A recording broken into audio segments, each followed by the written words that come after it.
But after a few minutes, he slipped through the opening and went straight back to his old brown bottle. He'd made his choice.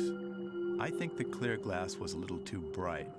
And besides, there's no place like home, especially when you can take it with you.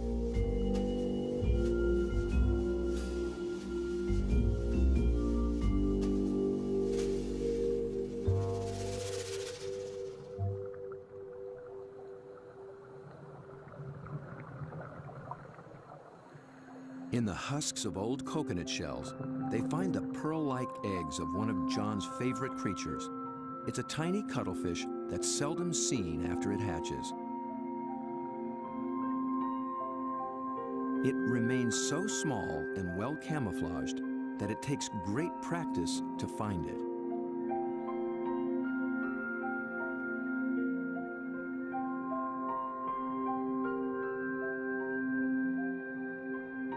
Down on the sea floor, it appears to walk across the bright stones, its rippling colors blending in and standing out.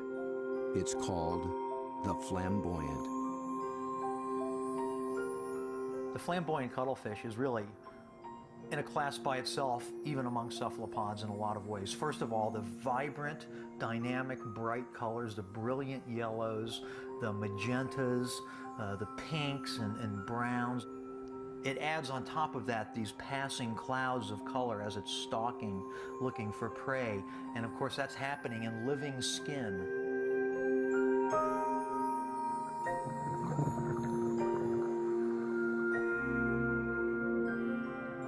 A lot of these animals are surprisingly bold.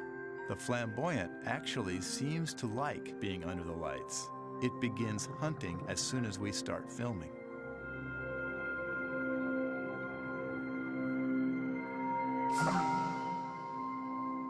My video lights attract little shrimp and crustaceans.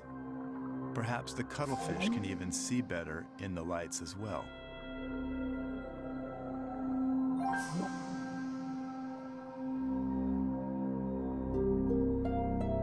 It's only when John sticks out an enormous hand that we see the scale of this little hunter. Next to a 6-foot Humboldt and a giant octopus, it's hard to believe it's one of the family.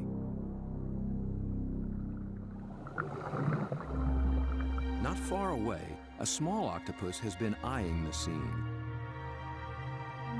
John reaches out for a better look. Every time I touch one of these animals, I'm not gripping it or holding it. My intention is never to frighten the animal.